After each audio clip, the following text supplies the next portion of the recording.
En Guyane, les capitaines sont un pilier dans l'organisation de la société.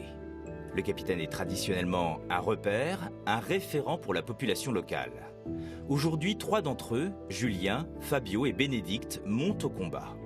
Comment peuvent-ils faire entendre leur voix et exercer leur pouvoir face au projet très controversé de la Montagne d'Or? Peut-être vous allez dire, mais toi tu es très mal placée, tu es une femme, mais s'il faut aller au combat, il faut aller au combat. Tout, en tant que chef, il faut assumer. On ne va pas laisser la jeunesse se battre tout seul. Il faut qu'on les accompagne. Voilà. Donc il y a déjà eu un début. On ne va pas quand même s'affronter physiquement, mais il faut qu'on montre qu'on est là. Leur territoire, riche et fragile, est menacé de destruction par cette ambitieuse entreprise minière. Et les capitaines se battront jusqu'au bout. Il en va, selon eux, de la survie du territoire. Le dernier combat des capitaines de Guyane, un documentaire de David Morvan et Erwan Le Guillermic.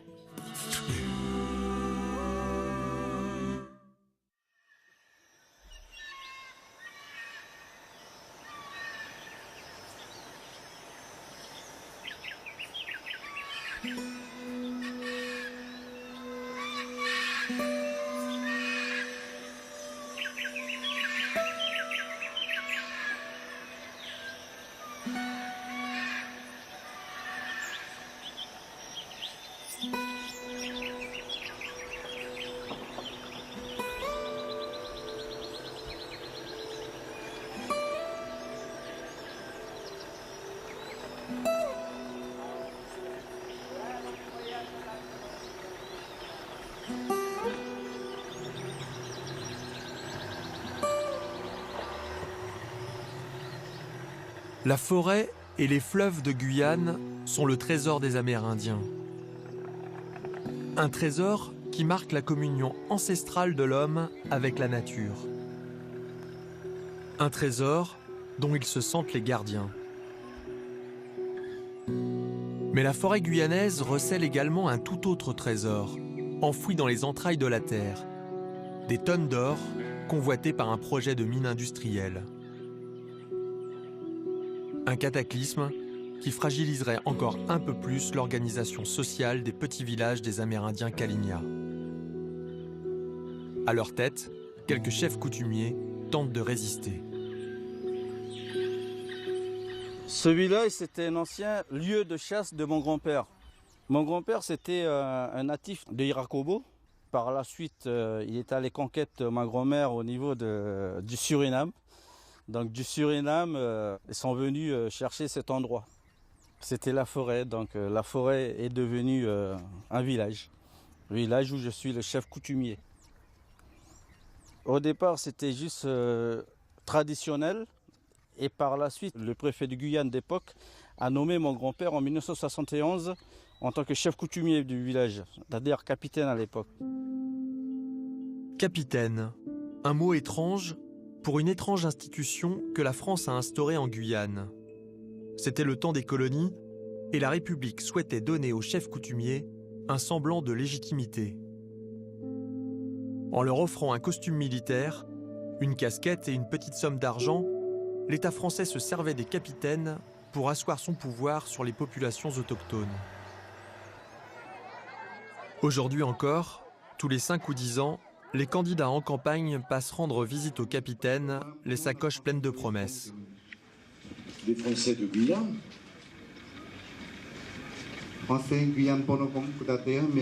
Des Français qui ont une culture et une identité qui vient de loin.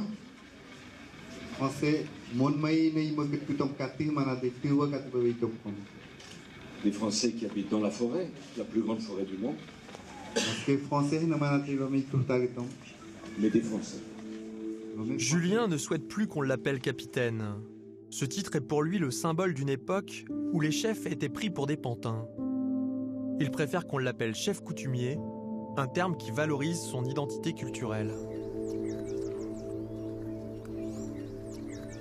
Le village de Pierre, du côté de l'ouest guyanais, c'est un petit village sympa. C'est-à-dire, on n'a pas de soucis jusqu'à maintenant. Mais le problème qui nous pose directement en tant qu'autochtones, c'est la grande mine qu'ils appellent en ce moment la montagne d'or, qui va nous apporter rien quelque part. Ariane, il nous amène rien. Soyouz, il nous amène rien. Les différentes mines d'or qui existent en ce moment légales ne portent rien pour la Guyane. Peut-être que ça va apporter beaucoup de choses pour des autres personnes, mais pas pour nous. On ne veut pas de ça. Julien sait bien que son peuple sera le dernier, comme toujours, à profiter d'un nouvel Eldorado. Il est très inquiet.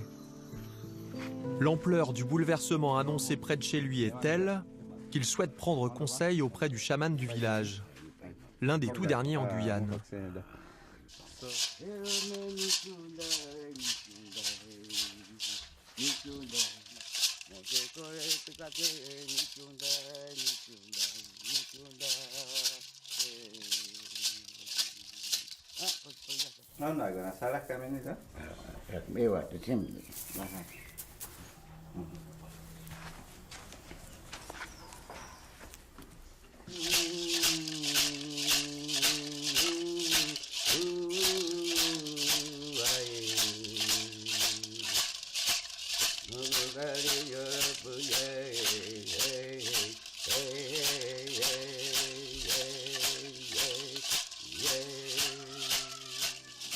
Mama ya pian to nana ane tapamando. Totu ko kasata am. Ini kam o te am pian ile ko ta katno so. Kuno kusato. Mo imi jonel tanu ko tapamando. Kas mo ko uwa pato sano ya tonde. O me papato e mando. O mo ponesi mo ko me pato. Kai tabe muku sama atamu o o e kona. Donc là, ce qu'ils viennent dire, l'esprit de forêt ne peut pas se lever sans eux. C'est eux qui doivent être là en fait. Mais lui, il vient de dire directement, il n'y aura pas montagne d'or. Il n'y aura pas. Soit il y aura, mais il y aura des morts. Parce que l'or a un esprit aussi. L'or, il a un esprit. Donc lui, à un moment donné, il va faire des dégâts là-dessus, sur l'humanité. C'est-à-dire les Canadiens ou des Russes, donc ils n'auront que des malheurs en fait. Voilà. Donc vaut mieux pas qu'il y ait lieu cette affaire. Parce qu'ils sont encore là, quoi.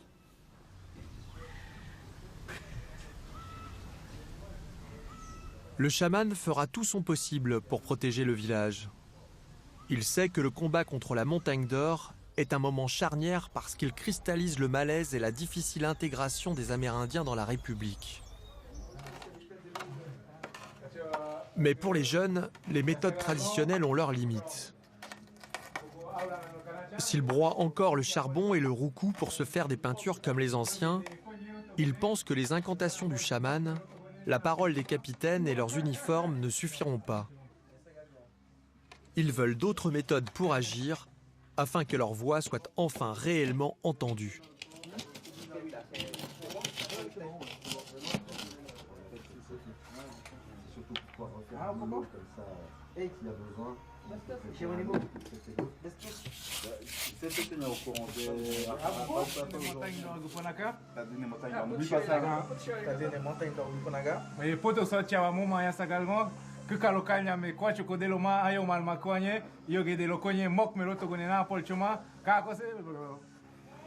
Koi boleh kasih ya sagalgo. Bisa de que elo konye poto su aulana no amma elo tadine montagne d'or punaga kukalo kainya bomé otogone kunolo ko kasayu makos. Vas-y, fâche-toi, mais ne va pas vite. Ok. Ya sagalgo koi boleh kasih bisa de que elo konye poto su aulana no amma elo montagne d'or du punaga yogete kukalo kainya me kunolo ko kasayu mase yogete otogone mokmelo policho amuyena nawa. Hey!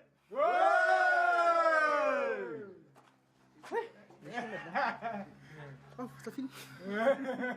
Yes, yes, C'est bon, yes. assez alors? Ok, on envoie ça. C'est bon? Ça va où? Par WhatsApp, on envoie le message à tout le monde, quoi.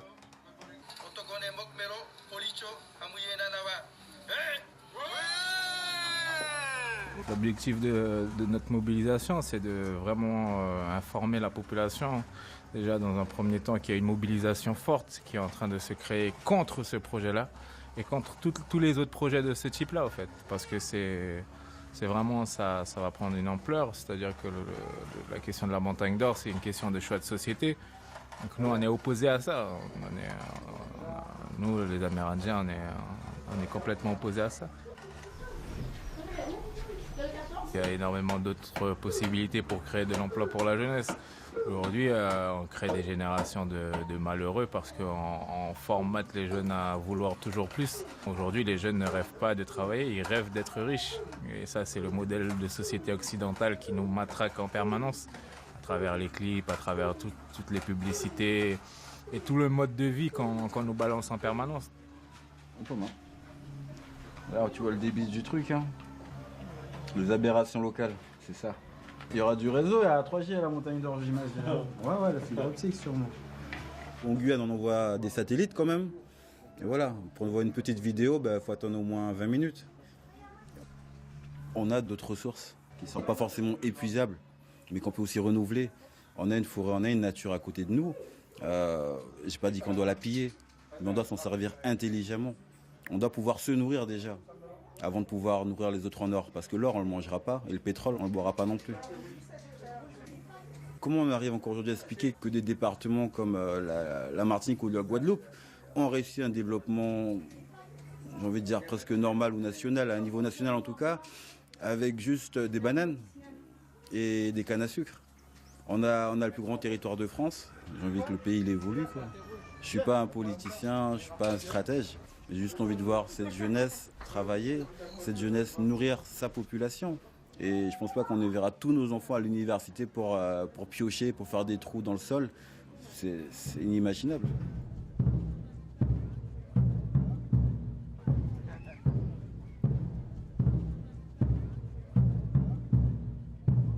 Julien, le chef coutumier, a décidé de se joindre à une marche organisée par les jeunes des villages. Il a entendu leur appel et soutient leur initiative.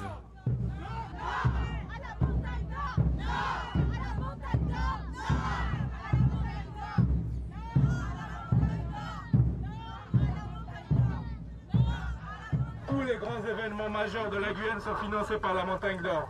Le Tour de Guyane, le carnaval, c'est quoi la prochaine étape? On ne sait pas en fait. Là on est dans un combat et il n'y a que nous, les petites personnes, les citoyens, la population qui faisons face. Parce que très peu de nos élus se sont mobilisés.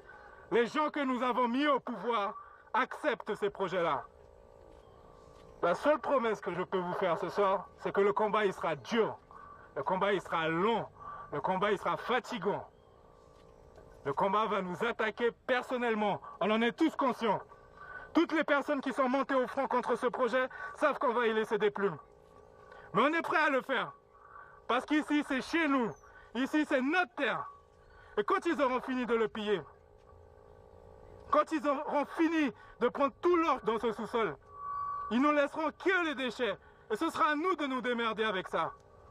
Et c'est même pas nous qui allons le faire, c'est nos enfants. C'est les enfants que les femmes ont mis au monde. Donc aujourd'hui, je demande à tout le monde, à toutes les personnes présentes aujourd'hui, de tenir bon. Donc je vous invite tous à mettre le poing en l'air, à confirmer dans votre cœur qu'on ne va pas lâcher. On ne va pas lâcher. Non à la montagne d'or. Non à la montagne d'or. Non à la montagne d'or. Non à la montagne d'or.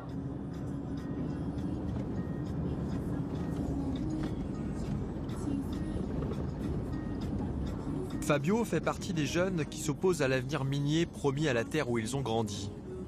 Depuis peu, Fabio a fait le choix de revenir s'installer à Terre-Rouge, le village de sa mère. On est à Terre-Rouge dans un village amérindien. Là on va sur mon terrain, on va voir mon chantier. Hein. Mais bon, pour y accéder c'est la croix et la bannière quoi. Hein. Attention, accrochez-vous.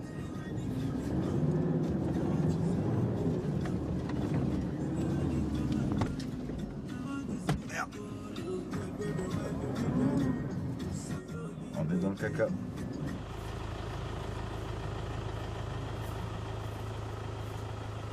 Pas mal. Le camion remorque ne viendra pas ici. Donc on fait avec les moyens du bord. Hein. La bonne volonté et puis les bras. C'est aussi ça la vie dans un village, quoi. Donc c'est la solidarité avant tout.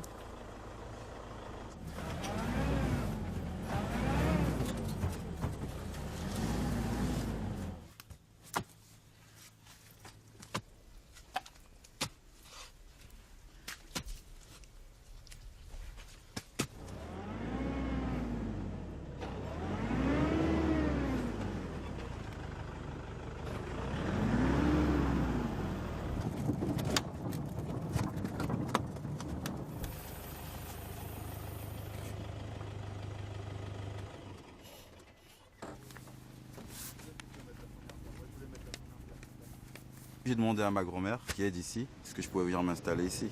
Donc je suis venu avec mon grand-père. Mon grand-père avait un GPS dans la tête, hein, un GPS traditionnel. Il regardait avec les herbes un peu l'espace qui était déjà défini. Hein. Ils ont tous dans leur tête des marquages, hein, avec des arbres. Et du coup, il m'a donné cet espace-là. Il m'a dit voilà, ça c'est chez toi. Et je me sens chez moi ici. À la base, je ne suis pas forcément du village. Hein. J'ai grandi mes 7 premières années au centre-ville. Ma mère est amérindienne, mon père est créole, donc j'ai ce métissage. Après séparation, ma mère est revenue dans le village, hein, revenue vivre au village. Elle a son terrain, et du coup j'ai mon terrain, quoi. J'appartiens au village de Terrouge et je me battrai pour les autochtones de la Guyane, quoi. On va glisser une pièce, hein, pour les esprits, quoi. Donc on glisse la pièce dedans et les esprits vont nous protéger, vont protéger la maison aussi, quoi.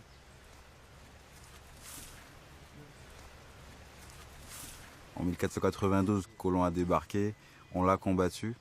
Là, on a un nouveau colon qui débarque avec les mêmes ambitions, les mêmes projets, hein, venir nous prendre de l'or et repartir avec notre or. On ne se bat pas pour l'or, hein, mais on se bat surtout pour ce qu'il y a autour, quoi. On n'a pas forcément les moyens d'appeler un avocat, d'appeler une horde d'avocats, on n'a pas les moyens de faire ça, mais on a les moyens de barrer une route.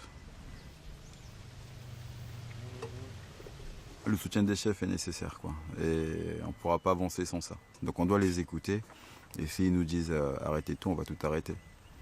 Sachant qu'ils ne diront jamais ça parce qu'ils savent que le combat, il vaut vraiment le coup, quoi. On se bat pour nous, on ne se bat pas pour des Russes ou des Canadiens. Oui. Ah, peut-être que c'est pour peut-être 5 millions, peut-être. Je sais pas. L'autorité des chefs coutumiers sur la jeunesse est encore bien réelle. Mais pour combien de temps ? Cette opposition à l'industrie minière est un moment crucial qui questionne l'unité des Amérindiens. Bénédicte est la chef coutumière du village Terrouge, le petit village où vit Fabio. Elle sait que se joue en ce moment l'avenir de sa communauté. Ouais. Dis-moi, c'est toi qui essaies de m'appeler ce matin? Ah, parce que j'ai rappelé, c'est Madame Dinat que j'ai eue. Ah bon? Non, c'est bon. C'est bon, je l'ai eu.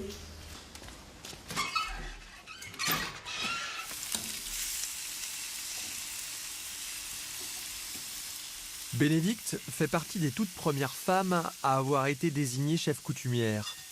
Une fonction historiquement dévolue aux hommes et qui se transmettait de père en fils.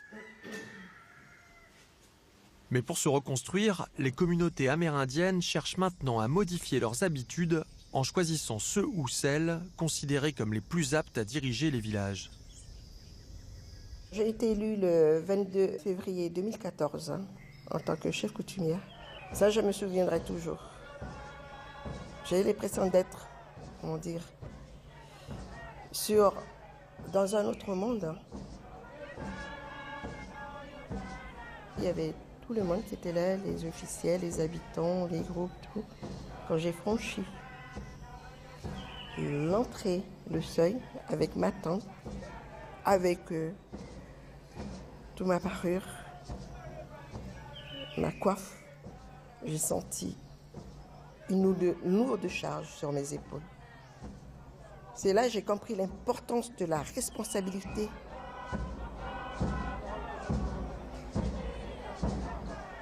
Il faut prendre conscience, comme je dis, qu'on est à la tête de toute une population et qu'ils ont besoin de nous. C'est ça qui m'ont fait remonter beaucoup d'anciens. J'ai dit d'accord, j'accepte. Et surtout pour une femme, c'était pas évident.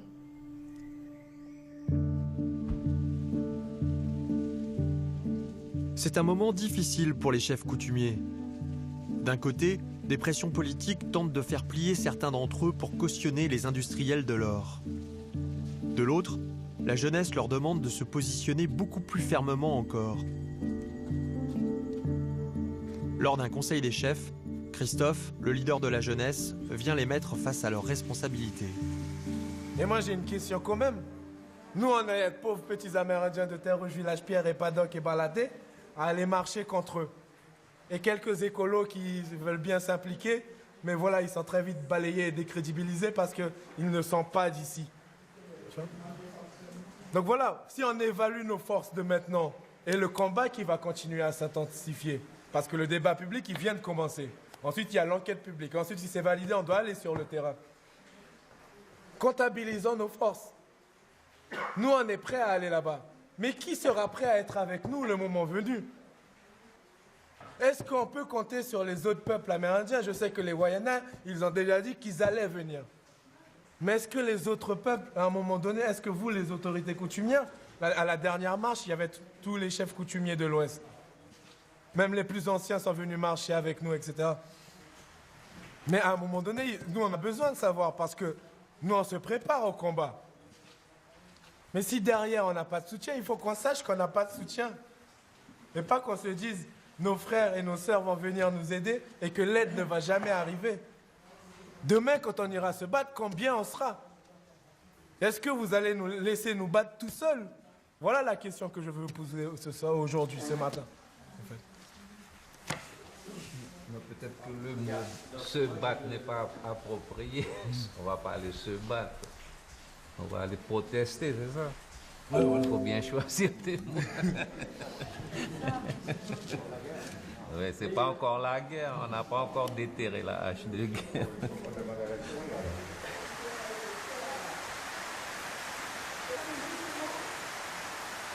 Peut-être vous allez dire, mais toi, tu es très mal placée, tu es une femme, mais s'il faut aller au combat, ben, il faut aller au combat. C'est tout. En tant que chef, il faut assumer. On ne va pas laisser la jeunesse se battre tout seul. Il faut qu'on les accompagne. Voilà. Donc, il y a déjà eu un début. On ne va pas quand même s'affronter physiquement, mais il faut qu'on montre qu'on est là. Tout au début, j'ai analysé personnellement à ma façon sur le territoire, le département, s'agissant des villages amérindiens, de tous les problèmes qu'il y a, de drogue, d'alcool et tout. Les chefs qui n'ont pas un budget, ils n'ont pas un budget pour pouvoir répondre directement à un certain nombre de problèmes qu'ils rencontrent sur leur territoire. Et je me suis dit, mais si maintenant on forme une force, pourquoi ne pas exiger un certain nombre de pourcentages dans ce projet? Parce que quand on voit au Guyana, eh bien, les Amérindiens exploitent l'or. Et ça répond à un certain nombre de problèmes majeurs au Guyana. Et je me suis dit, mais pourquoi est-ce que si on présente déjà une force, pourquoi ne pas aller dans ce sens-là? Parce que du coup, moi je me dis que si ça va saigner, je ne veux pas après que je saigne et que dans la génération future, que mes enfants me disent, oui, mais qu'est-ce que vous nous avez laissé? Alors moi, directement, admettons que ça devait peut-être... Tu es pour la montagne? Non, je ne suis pas pour. Je suis pas pour. Non, je ne suis pas pour. C'est pour ça que je te dis, c'est au début, c'était ma vision. C'était ma vision. Non, tout est net, tout est net, j'ai signé, il n'y a pas de problème. Mais pour vous faire part, de mon analyse et des problèmes et du poids qu'on peut avoir face aux politiques. Un chef, c'est l'autorité, il représente l'autorité. Donc, automatiquement, le chef doit être contre. Quelqu'un qui est pour, ce n'est pas un autochtone.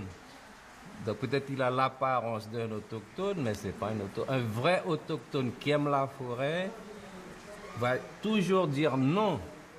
Parce que qu'est-ce qu'il nous propose? Il nous propose 700 et quelques emplois sur 12 ans. Mais après les 12 ans, les 12 ans, ça passe vite. Hein? Donc qu'est-ce qu'ils vont laisser après? Désert total. La terre est polluée. Et sans compter les 2 digues qui vont retenir les cyanures, tout ça, où est-ce que ça va aller, d'après vous? Dans la nappe phréatique. Et après, ça va aller dans les petites criques, les fleuves. Et après, c'est nous qui devons consommer ces poissons-là. Et même à côté de ça, les fruits sauvages. Tous les animaux, ils vont manger les fruits. Et puis nous, chasseurs, on va les tuer. On va s'empoisonner. Donc, c'est pas un bon projet. C'est pas un bon projet du tout. Ça, ah oui. C'est rien que de parler de ça, ça hérisse les poils déjà. C'est pas possible. C'est nada, c'est niet. Ah ouais.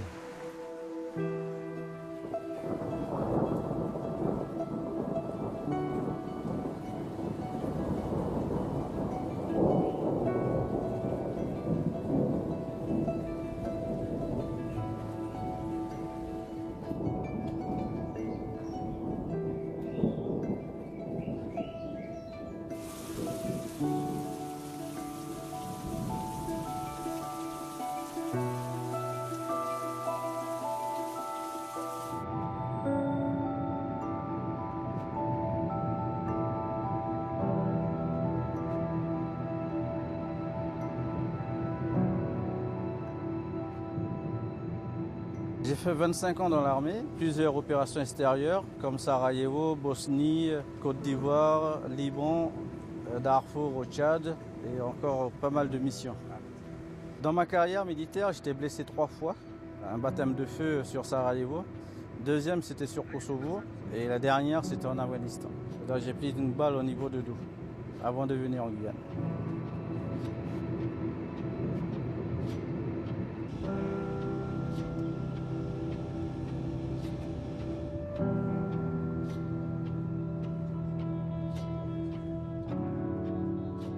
Après ces missions extérieures, Julien a lutté pendant 5 ans contre l'orpaillage illégal en Guyane. Mais faute de réelle volonté politique, les militaires ne peuvent endiguer le saccage des terres où vivent les Amérindiens. 30 ans que cela dure, et la situation ne fait qu'empirer. Les trafiquants, invisibles, règnent pourtant en maître dans la forêt.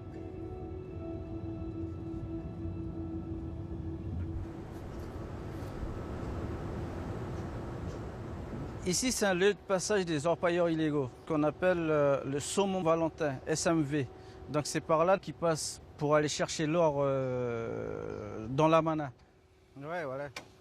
Et après...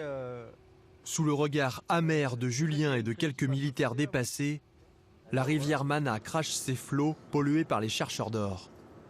Dans ce chaos, l'implantation de mines industrielles semble une nouvelle étape de la destruction de la forêt. La montagne d'or, il ne faut pas le faire. La montagne d'or, ça ne va jamais faire arrêter l'orpaillage illégal. Je vous dis pourquoi.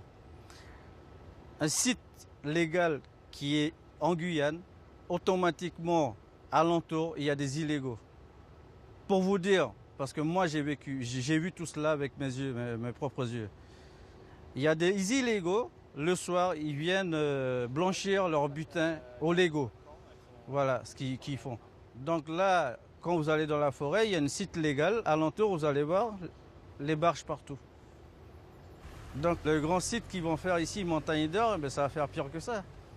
Ça va faire développer plus que des conneries. Ça va pas faire avancer la Guyane, quoi.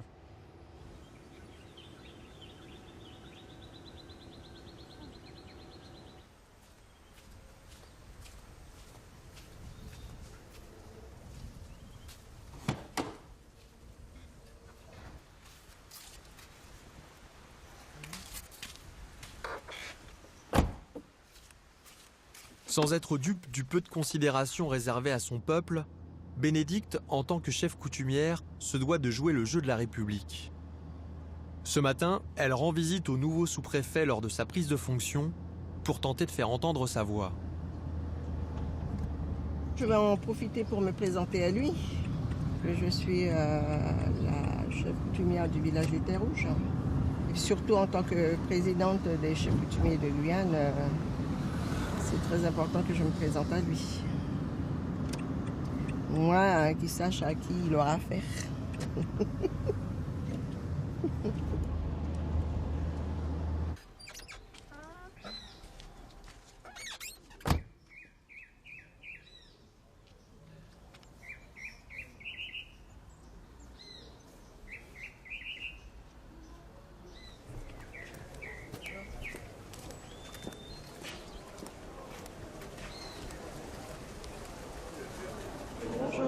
Madame Jackie Bénédicte, chef coutumière du village des Terres Rouges. D'accord, Et enchantée. présidente aussi des chefs coutumiers de Guyane. D'accord, je suis passé hier matin. On a fait un petit tour avec mon chauffeur. Ah d'accord, vous avez déjà juste pour vu, montrer. Non, enfin, j'ai tout vu en même temps, donc il ne me reste pas grand-chose. Mais oui, je vois à peu près où c'est. D'accord. On aura l'occasion de se voir. Merci. Vous allez bien? Oui, merci.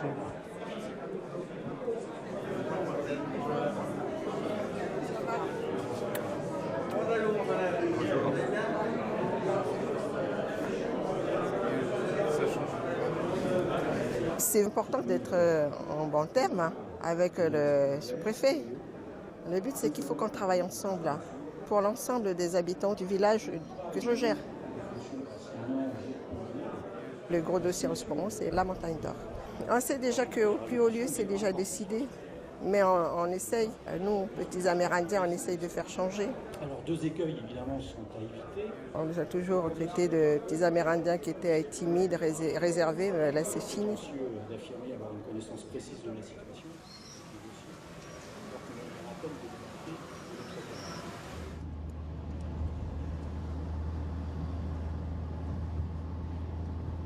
On est au centre-ville de Saint-Laurent-du-Maroni. Je suis éducateur dans un XAPA, un centre de soins, d'accompagnement, de prévention d'addictologie.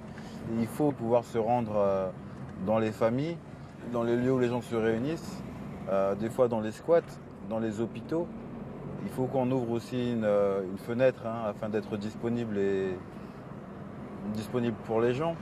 Donc aller vers, c'est aller vers eux, apporter l'information vers eux. On va voir ce monsieur.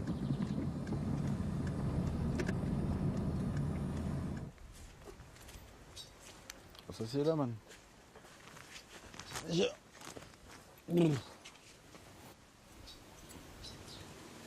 Du coup, Paul, toi, t'es né où ça? Albina, juste en face. Là. Ouais. Et puis, à ma naissance, je suis revenu ici, tout petit. Et puis. T'es un Guyanais, toi? Je me sens plutôt guyanais que surinamais. Ouais, t'es Guyanais, mon gars. Voilà. Mais bon, dans le côté papier, c'est un peu différent. C'est notre réalité, ouais. Voilà, c'est notre réalité, ouais. Donc là, t'es toujours sans papier, quoi. Sans papier. Oui. Pas de récépissé, rien. Ah, rien du tout. Et du coup, les consommations, ça donne quoi, là? Les consommations, j'ai essayé de temporiser, de ne pas trop consommer parce que je sais que c'est pas une bonne chose. Mais c'est pas évident d'arrêter comme ça. Comme quoi que même si j'ai des difficultés, j'ai pas le moyen de payer, d'arrêter comme ça. Avec le peu que je trouve, je consomme toujours, quoi. Mais si tu viens nous voir, enfin, si tu passes au XAPA, c'est que tu as envie de t'en sortir quand même. Oui. On reste sur cette base-là quand même de travail, quoi. Oui. Il y a des choses à faire, quoi. Oui. Le crack, c'est vraiment le produit addictif monstre. Donc forcément, on a peur dans les villages. On essaie de se protéger, du coup, les dealers, on les chasse. Sauf que la ville s'approche de nos villages aujourd'hui. Et voilà, les jeunes vont à l'école, les jeunes sèchent les cours, les jeunes peuvent aussi à un moment aller vers ces dealers-là qui apportent un petit brin de bonheur et qui permettent justement à un moment de s'évader. Sauf que voilà, la solution n'est pas forcément là.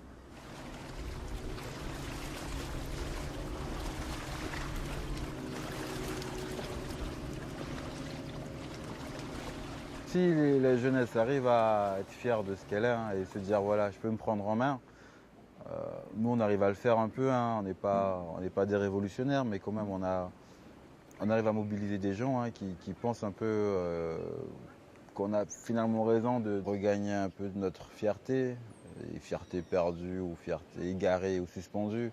Je pense qu'à partir de là, on peut peut-être réveiller quelques instincts, quelques personnes qui avaient lâché prise.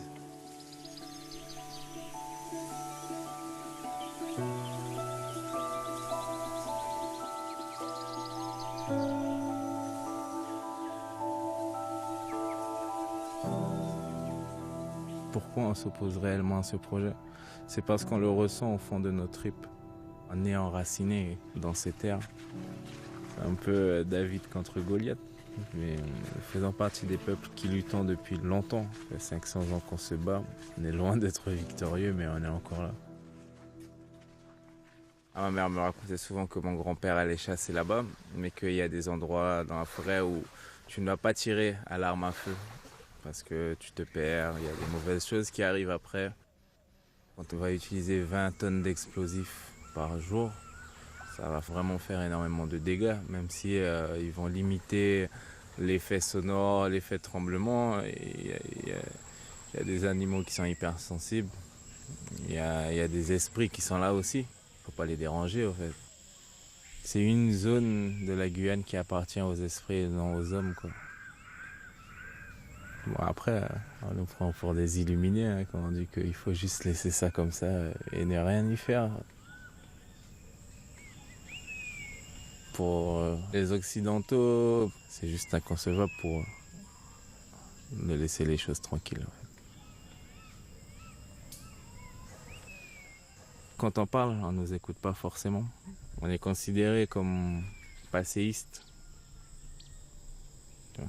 On est les arriérés, les Amérindiens qui savent que boire, qui ne travaillent pas, qui ne contribuent pas au développement de la Guyane.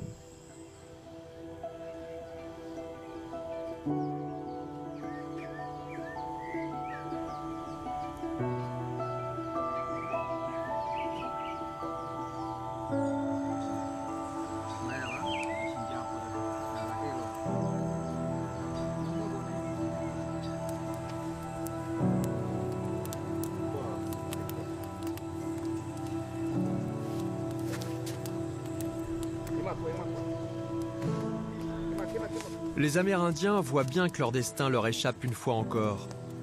Si la forêt est offerte à l'industrie minière, ce serait l'effacement inexorable des dernières traces de leur identité. Dans un monde où les savoirs traditionnels ne sont plus détenus que par quelques anciens, il y a urgence à préserver le peu qu'il reste.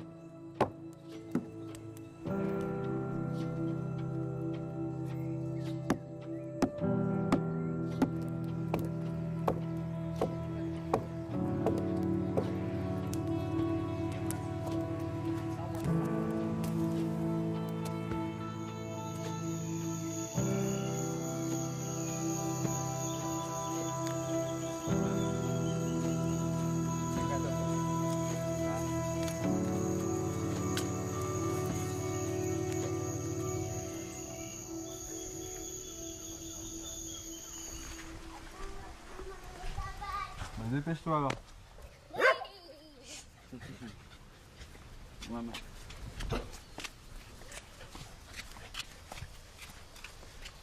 Bonjour mamie. Au revoir coucou. Allez, viens, on vient. Attention ta main. Allez, au revoir mamie. Ça bébé? Ah, demande-moi. Donc ça c'est le kalasai pour colorer le kachiri. Bien. C'est pas encore cuit.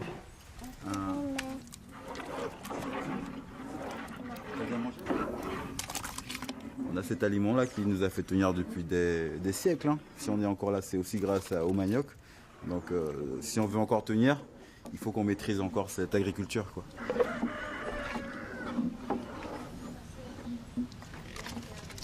J'ai encore beaucoup à apprendre, quoi. Donc la transmission, on essaie de l'opérer, sauf que voilà, les choses sont biaisées avec voilà, les revenus sociaux. On est dépendant, on a vraiment des périodes où les gens ne sont pas disponibles parce qu'il y a RSA, parce qu'il y a CAF. Et voilà, l'État nous a un peu cantonnés à ça, malheureusement. Voilà. Ah, tu n'as pas coulé, ouais. Goulion. Ouais. Mais il faut qu'on fait bouillir un peu. On va mettre ça avec le carassai, ça vient jaune et violette. Fabio, c'est parti. Pourquoi pas être chef un jour, sachant que j'ai encore des difficultés à parler ma langue maternelle. Hein. Donc ça s'apprend. On reste dans l'apprentissage. Et si je me vois chef, ce serait de mon village, hein, le village que je créerais. Mais non, pour l'instant, c'est trop tôt. Quoi. Je suis pas assez sage non plus, donc j'ai encore de la force pour me battre pour les autres. Et puis après, on verra. Quoi.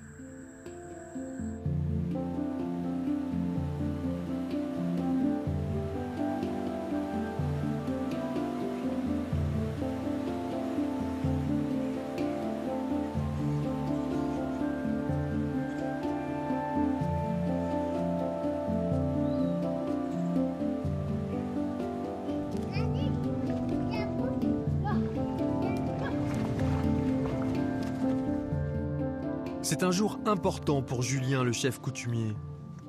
Comme le veut la tradition, il va de l'autre côté du fleuve, au Suriname, remercier son beau-père qui a construit sa nouvelle pirogue dans un tronc d'angélique, un arbre rare de la forêt. Non, on n'a pas de nationalité normalement. Après, c'est de l'État différent qui ont mis en place cette attribution surinamée, française ou brésilienne.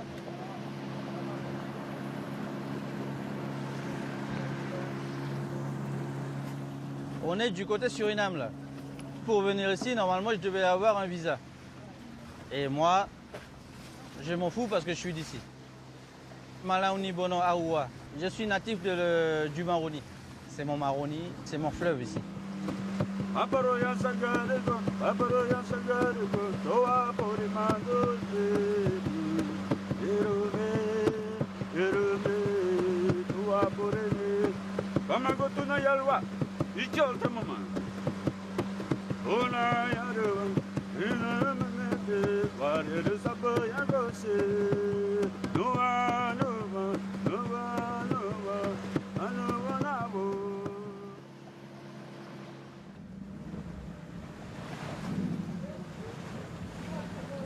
Ah, c'est bon, alors quoi?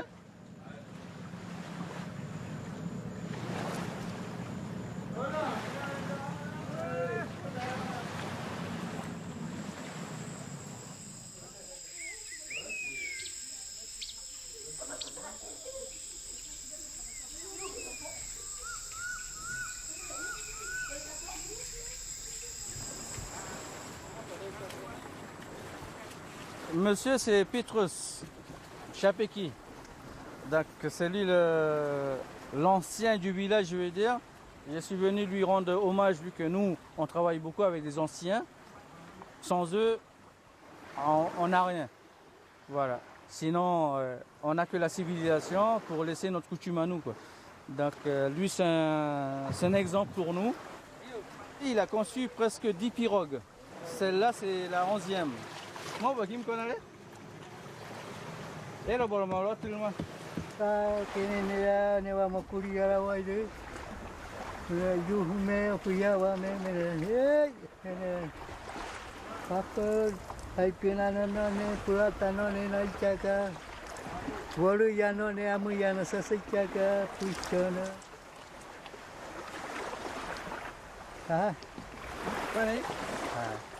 Basketball. Ça lui rend plaisir et ému vu qu'il pensait que les morceaux de bois qui est en bas là comme châssis restaient en forêt. Et il pensait que ça sera pourri là-bas quoi.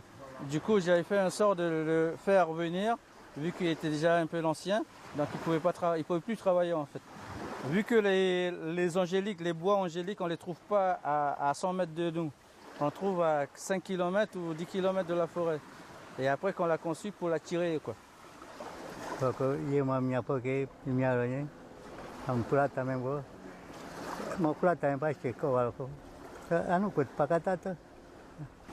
demain, quand il n'y aura plus de forêt et quand il n'y aura plus de l'eau, qu'est-ce qu'on va manger. Et c'est là que l'être humain va savoir que l'argent n'est pas comestible.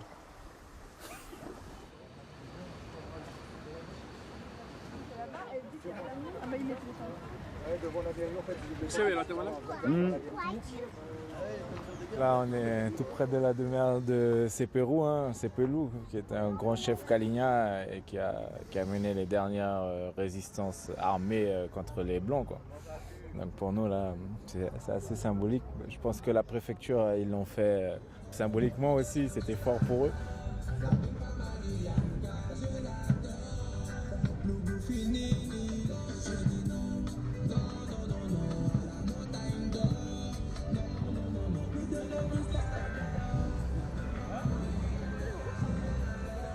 Je pense qu'au moment où tout s'est effondré, qu'on a eu notre apocalypse à nous, ils avaient quand même difficilement espoir que 500 ans après la fin de notre monde, il y ait des jeunes qui continuent à se battre. Donc pour nous, on le dit souvent, nous sommes le rêve le plus fou de nos ancêtres, quoi. Donc c'est ça. Donc on a la force. On descend des peuples guerriers. On n'est pas, donc voilà, on fonce, quoi. On ne doit pas être la génération qui a lâché, quoi. C'est ça l'enjeu pour nous.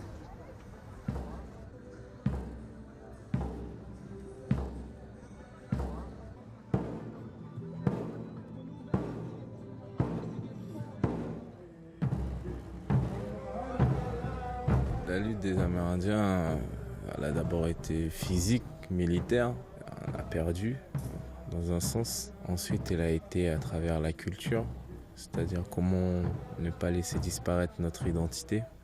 Aujourd'hui, elle se fait de manière plus politique. Donc c'est difficile de faire adhérer la population directement, puisqu'on n'a pas une culture politique en soi très, très poussée. On n'est pas dans cette démarche, c'est tout nouveau pour nous. Et du coup, on est plus dans le combat direct, on va dire.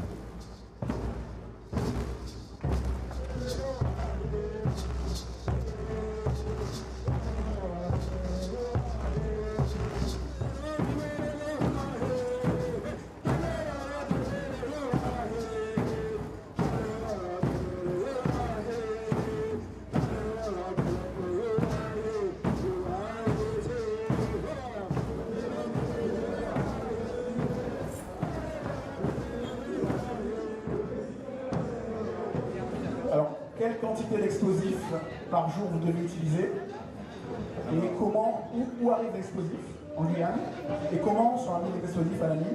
18 tonnes par jour d'explosifs produits sur site, c'est-à-dire que cet explosif n'est pas transporté.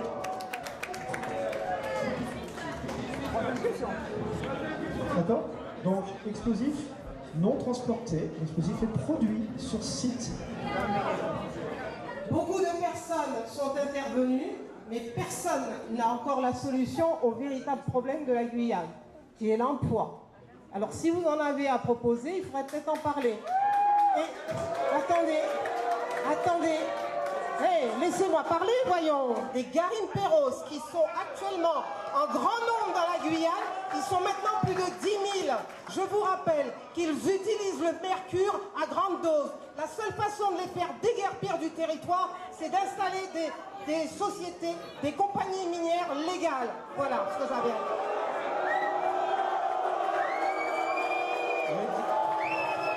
Moi, ce qui m'étonne, c'est que 500 ans après, il y a encore des hommes qui traversent l'océan pour ce sur quoi nous dormons aujourd'hui.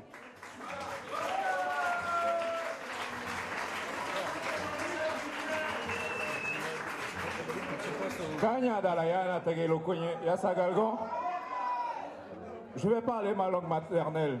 Cette langue-là qui est pratiquée sur ce sol depuis des millénaires, parce que je suis venu avec des anciens, des dames qui ne parlent pas forcément français, qui ne savent pas ce que vous racontez depuis tout à l'heure, là, quand vous expliquez des choses que personne ne comprend. La seule et unique question qui me trotte dans l'esprit depuis quelques mois, qu'est-ce que nous, la population, nous pouvons faire pour stopper ce projet? J'aimerais bien comprendre ce que vous appelez mine responsable. Quelles sont les limites de vos responsabilités? Je sais qu'après 30 ans, vous ne serez plus là. Vous garantissez quoi? 30 ans de santé? Nous, on sera là, nous. Mais après, vous ferez quoi? quand nous, on sera empoisonnés? Vous serez où? L'industrie minière, comme on l'a vu, c'est synonyme de mort. C'est la montagne qui cache un peu un cimetière. On tape sur une industrie du siècle dernier. On tape sur une industrie qui, à travers le monde, fait encore des ravages.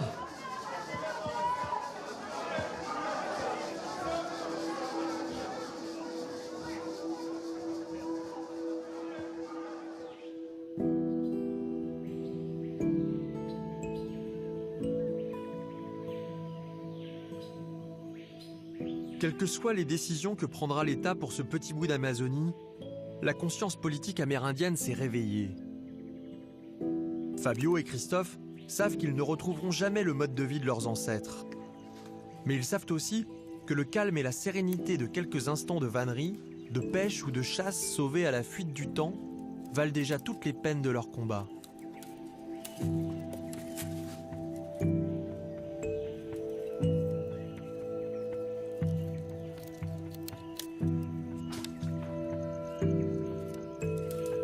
Fabio et Christophe, eux aussi, prendront peut-être un jour le pouvoir. Ils seront alors des chefs coutumiers, mais jamais plus ils ne seront des capitaines. C'est bien, c'est cool. C'est bon, d'accord,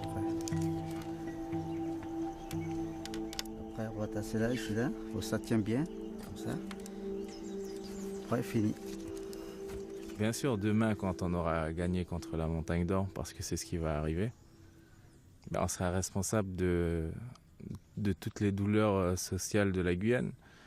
Si les jeunes font la mule, ce sera à cause de nous qui se sont opposés à la Montagne d'Or. Si les jeunes s'entretuent dans les rues sauvagement, ce sera à cause de nous, parce qu'on a refusé la Montagne d'Or. Si les écoles ne se construisent pas, ce sera à cause de nous, parce qu'on a refusé la Montagne d'Or. Donc on sait déjà que demain, quand on aura gagné, ben, y a une partie de la Guyane qui va nous tomber dessus. Mais c'est pas grave. Et ils vont jamais nous dire merci parce qu'ils respirent une air de pas trop mauvaise qualité, qu'ils arrivent à avoir de l'eau potable au robinet pour la plupart.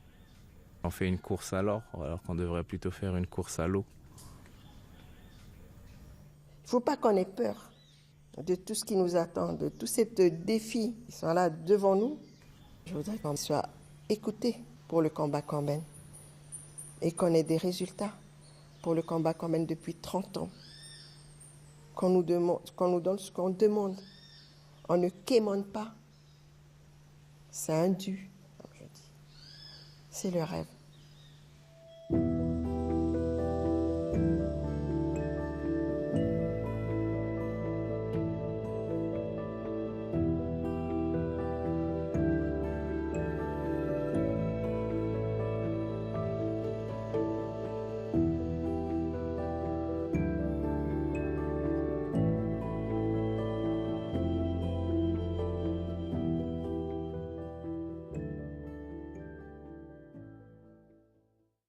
À bientôt pour un nouvel archipel. Vous pouvez revoir l'émission et retrouver son actualité sur tous vos écrans.